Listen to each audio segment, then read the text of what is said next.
Emma Hart Willard was an American women's rights activist who dedicated her life to education. She worked in several schools and founded the first school for women's higher education, the Troy Female Seminary in Troy, New York. With the success of her school, Willard was able to travel across the country and abroad to promote education for women. The Troy Female Seminary was renamed the Emma Willard School in 1895 in her honor. Early life. Emma Willard was born on February 23, 1787, in Berlin, Connecticut. She was the 16th of 17 children from her father, Samuel Hart, and his second wife, Lydia Hinsdale Hart. Her father was a farmer who encouraged his children to read and think for themselves. At a young age, Willard's father recognized her passion for learning.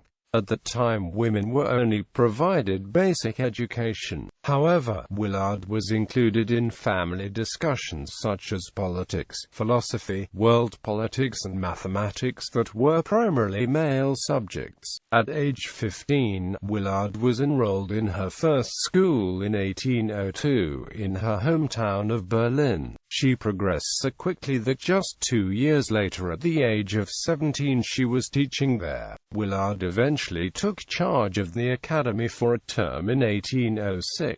Career. In 1807, Willard left Berlin and briefly worked in Westfield, Massachusetts, before accepting a job offer at a female academy in Middlebury, Vermont. She held the position of principal at the Middlebury Female Seminary from 1807 to 1809.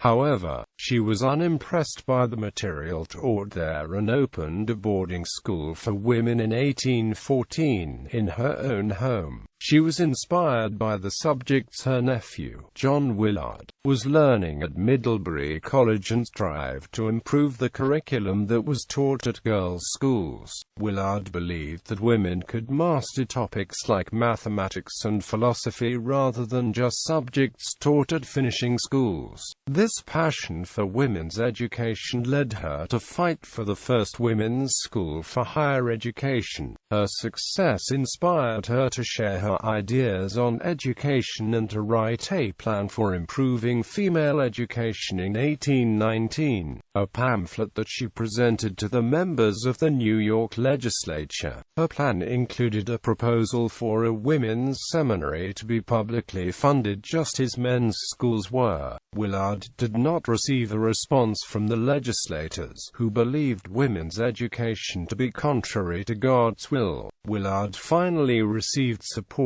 from New York Governor DeWitt Clinton, who invited her to open a school there. Originally, Willard opened an institution in Waterford, New York, but she did not receive the promised financial support and therefore moved her school to Troy, New York, where she received more support and funding. The Troy Female Seminary opened in September 1821 for boarding and day students. This was the first school in the United States to offer higher education for women. The curriculum consisted of the subjects she had longed to include in women's education: mathematics, philosophy, geography, history, and science. Willard led the school to success, and in 1831, the school had enrolled over 300 students. The school attracted students from wealthy families or families of high position. Although most of the students would still end up as housewives,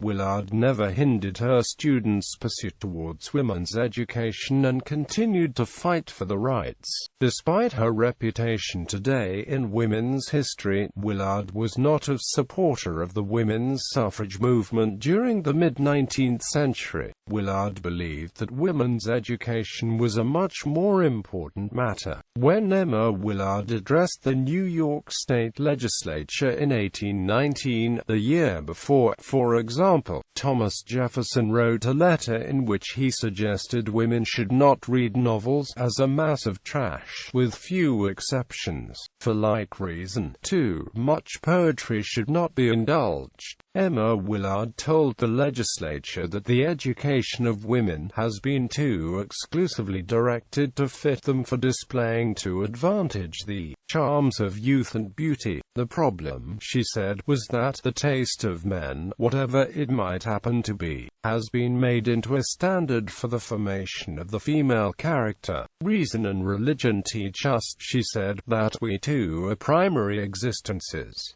not the satellites of men, marriage and family. While working at the academy in Middlebury, Vermont, Willard met her future husband, John Willard. He was a physician and 28 years her senior. John Willard brought 4 children to the marriage from his previous marriages. His nephew, also named John Willard, lived with them while attending Middlebury College, which gave Emma Willard much inspiration in forming her educational views. The couple had one son together named John Willard Hart, who received the management of the Troy Female Seminary when Willard left it in 1838.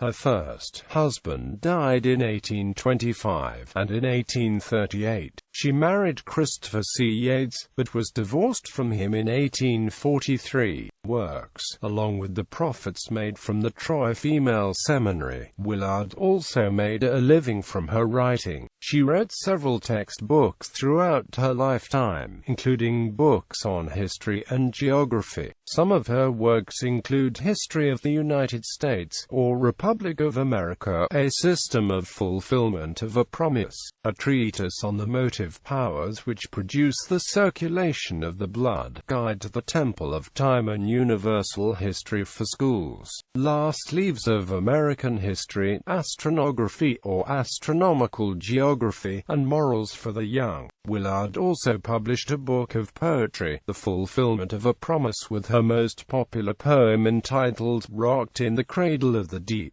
which she reportedly wrote while on an ocean voyage in 1839.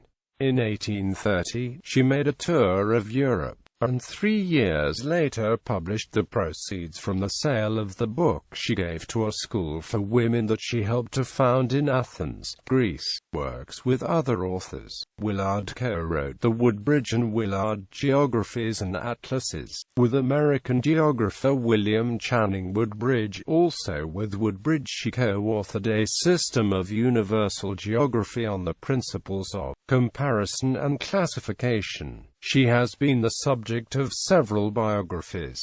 Her geographies are discussed by Calhoun and her histories by Baim. Later life. John Willard, Emma's husband, died in 1825. She headed the Troy Female Seminary until she remarried in 1838, and left the school in the hands of her son and daughter-in-law. She married Dr. Christopher Yates and moved to Boston with him. He gave up his career, and after 9 months of marriage they separated and a decree nisi was granted in 1843.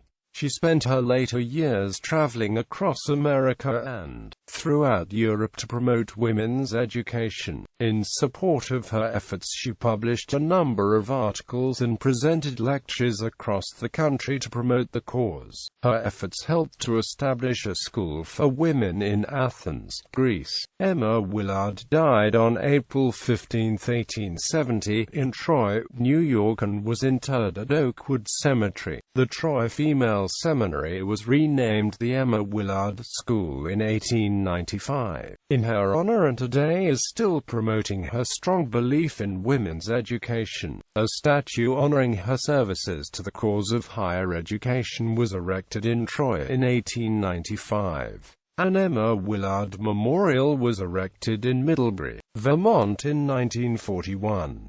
In 1905, Willard was inducted into the Hall of Fame for Great Americans in the Bronx, New York.